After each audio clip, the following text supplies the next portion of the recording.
여하에 우리가 이 생산성을, 연해주의 생산성을 올려서 그래서 올리는 것이 굉장히 중요한 과제가 아니겠나 그런 생각을 합니다.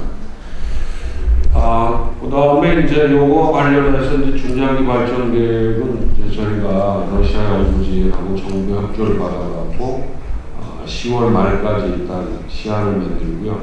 요것에 대한 구체적인 11월 말까지 만들 생각입니다. 그래서 그것에 대한 보고서는 내년 1월 말까지 저희가 제출할 생각이고요.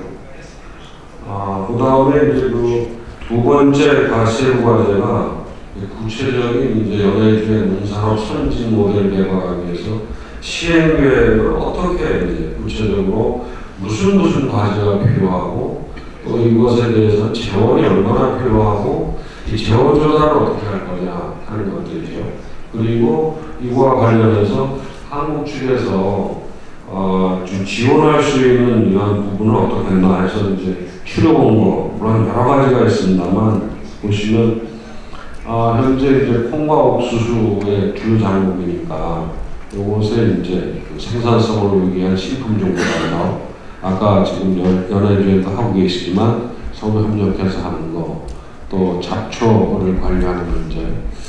그 다음에 이제 아까 제가 그 인공시감자라고 말씀드렸더니 이 터미널러지 한국에서는 이걸 인공시감자인데 정확히 말씀드리면 무균시감자입니다. 그러니까 바이러스가 없는. 그래서 지금 연해주 농에서 아까 소장님이 말씀하셨지만 열심히 하고 계신데 우리가 도움을 드릴 수 있으면 이걸 더 확대하는 그래서 인공시감자 무균 바이러스 감자 생산하는 시설 지원하는 거. 그 다음에 현재 그 채소의 상당 부분을 수입에 의존하고 계시죠. 중국이나 중앙아시아 쪽에 이제 다차에서 생산하는 정도 같은데 제가 돌아보니까 이것에 대한 유통시설이 절대적으로 좀 부족합니다. 그래서 신선도를 유지하기 위한 산지 유통시설이라고 유통센터라고 하는데 저온 저장 시설을 갖춘 그래서 그러한 것들을 몇 개를 오다가 짓는 게 좋은지 한국 측에서는 어떻게 지원해 드리면 좋은지 또 저희 연구진이 현재 연해주에서 도매시장 농산물 도매시장을 조사하고 있는데요.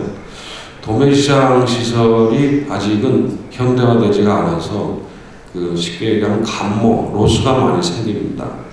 그래서 이제 도매시장 시설을 어떻게 우리가 저온 저장시라든가 뭐 이런 것들 갖춰서 현대화 시켜드릴 거냐 하는 문제를 지원을 생각하고 있고요. 그 다음에 이제 축산 쪽에서 양돈이나 낙농 아까 말씀드린 대로 생산성을 어떻게 우리가 좀 보다 빠르게 하는데 한국의 경우에는 지금 양돈의 경우에 세계적으로 가장 앞서가고 있는 나라가 덴마크인데 덴마크보다는 못하지만 덴마크의 한 90% 수준까지 와 있습니다. 그리고 낙농의 경우에는 거의 세계적인 수준에 되어 있습니다. 그러니까 두당 차비량이 1년에 12,000kg 정도 되는데 현재 연해주는 4,000kg가 지금 안 되는 수준이거든요. 그래서 이런 걸 지원해서 어떻게 하면 빠른 시간 내에 두당 우유 생산량을 늘릴 거냐 하는 문제하고요. 그 다음에 우수리스크 농과대학하고 저희 서울대학교 농과대학하고 MOU 관계를 체결했습니다만 그동안에 구체적인 협력 관계가 없었습니다. 그래서 우수리스크 농과대학하고 서울대학 농과대학하고 그래서 시설 현대화 여기 충분하게 아까도 말씀 나왔습니다. 결국 연해주에서 전문 인력을 어떻게 많이 양성하느냐 하는 그 주체가 저는 우수리스크 농과대학이 돼야 되는데 그거를 서울대학교 농과대학이 어떻게 지원하는 게 빠른 시간 내에 전문 인력 양성하는 이 기여할 수 있는가를 생각하고 있고요.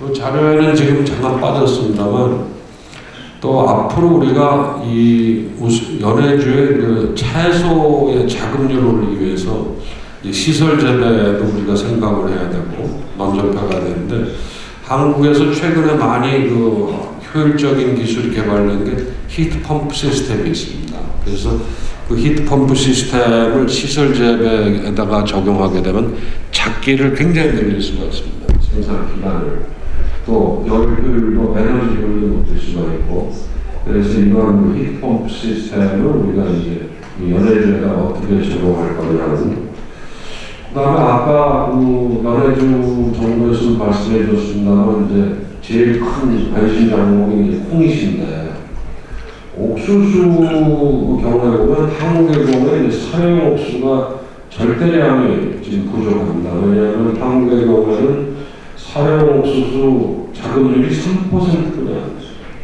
97%를 현재 미국산, 브라질산이 들어오는데 그 먼 데서 들어오죠. 그래서 이쪽에 우리가 생산성만 올릴 수 있다 그러면 아까 옥수수가 상대적으로 지금 경쟁력이 떨어지거든요. 물류 길이는 짧은데도 불구하고 그래서 올리기가 되면 한국에서 필요한 사료용 옥수수 수요를 더 맞춰줄 수가 있고 그러면 연해주의 경우는 뭐 제외 면적 확대는 뭐 당연히 이루어질 것이고 또 거기서 끝나는 게 아니라 옥수수를 이용한 그 생분해 플라스틱 생산 기술이 있습니다. 그러니까 옥수수 전분을 갖고 우리가 많은 가공을 하는 건데 이게 이제 말하자면 바로 썩는 토양에 들어가면 썩는 그런 플라스틱인데 이러한 그 기술도 하게 되면 적용하게 되면 옥수수의 부가가치를 대폭 올릴 수가 있다. 그러면 러시아 경제로 큰 도움이 되지 않겠나 하는 것들을 지금 검토하고 있습니다.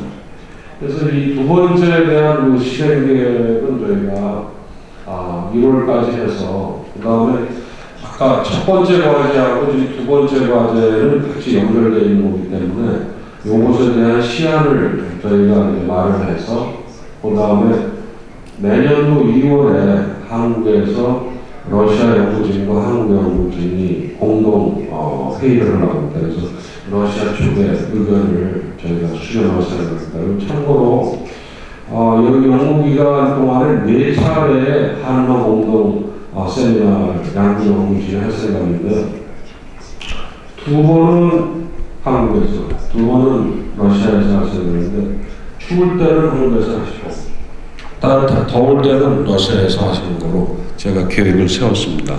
그래서 내년 2월에는 이제 우리 양쪽 연구진이 1차, 2차 세부과제, 두 번째 세부과제에 대한 그 논의, 또 러시아 측의 의견을 받기 위한 회의를 한다는 걸 염두에 주셨으면 좋겠고요. 세 번째가 이제 물류와 관련된 얘기인데요. 그래서 지금 그 내륙 물류나 그다음 해상 물류가 현재 효율성이 낮습니다. 그래서 아까 미국하고도 이렇게 보시면 미국이 상당히 원거리인데도 불구하고 물류 비용이 연해주하고 큰 차이가 안 나는 걸 보셨는데 이거를 우리가 이제 대폭 말하면 줄이는 노력을 해야 되겠죠.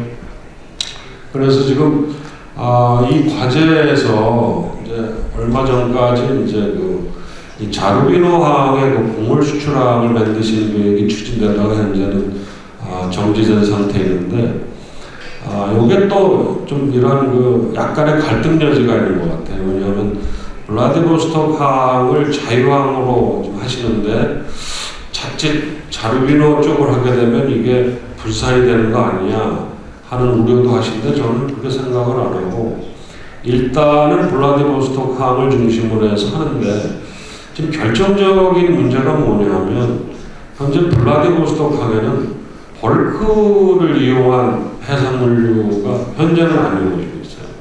전부 다 컨테이너를 이용한 말하자면 곡물을 실어 나르는데 이게 비용이 상당히 많이 듭니다. 제가 블라디보스토크 항도 들어가 봤는데 벌크로 적재할 수 있는 펌핑을 해서 배에다 바로 곡물 실 수 있는 그 공간이 지금 없는 것 같아서 우리가 만약 곡물에 대한 걸 대량으로 일본, 한국, 동남아 쪽으로 뽑아낸다고 생각을 하면 이 벌크로 할 수 있는 시스템을 적용할 수 있는 항구가 반드시 필요하다. 그래서 이 블라디보스토크 항하고 자루비노든 어디든 간에 이렇게 같이 갈 수 있는 안도 한번 만들어 보겠고요. 또 한국 입장에서는 뭐냐면 현재 블라디보스토크 항에서 컨테이너로 실은 곡물이 한국의 맨 끝에 있는 남단에 지도상에는 잘 안 나옵니다만 지금 맨 아래는 부산항으로 들어옵니다. 그러니까 물류용이 근데 한국의 축산은 주로 중부 지역에 많은데 물류가 부산으로 왔다가 다시 올라오니까 물류용이 많이 됩니다. 그래서 이 중간 바로 블라디보스토크에 가까운 강원도 삼척항을 우리가 활용하는 왜냐하면 강원도 삼척항에는 20만 톤급을 접안할 수 있는 LNG 부두가 이미 마련이 되어 있습니다. 그래서 삼척시하고도 이미 논의를 했는데 자기들도 그쪽으로 러시아 연해주의 곡물을 들어오면 좋겠다. 그래서 이것도 우리가 검토할 생각이고요. 현재는 지금 북한과의 관계가 별로 안 좋기 때문에 당장 실현될 가능성은 없습니다만 러시아가 이미 이 북한의 나진항에 부두 하나를 확보하셨잖아요. 그 다음에 새로 철도도 만들어놓으셨고 그래서 이 나진항을 남북관계 경제 문제가 해결돼가면서 이 나진항 부두를 활용하는 것도 검토를 할 생각입니다. 요 말씀드렸고요. 그래서 세 번째 세부 과제에 대한 것들은 이제 내년 분석 3월까지 완료를 하고요. 그 다음에 4월달에 제2차 한러 공동 세미나를 통해서 러시아 측의 의견을 수렴을 하고 그리고 이것에 대한 이제 보고서는 5월달까지 제출할 예정입니다.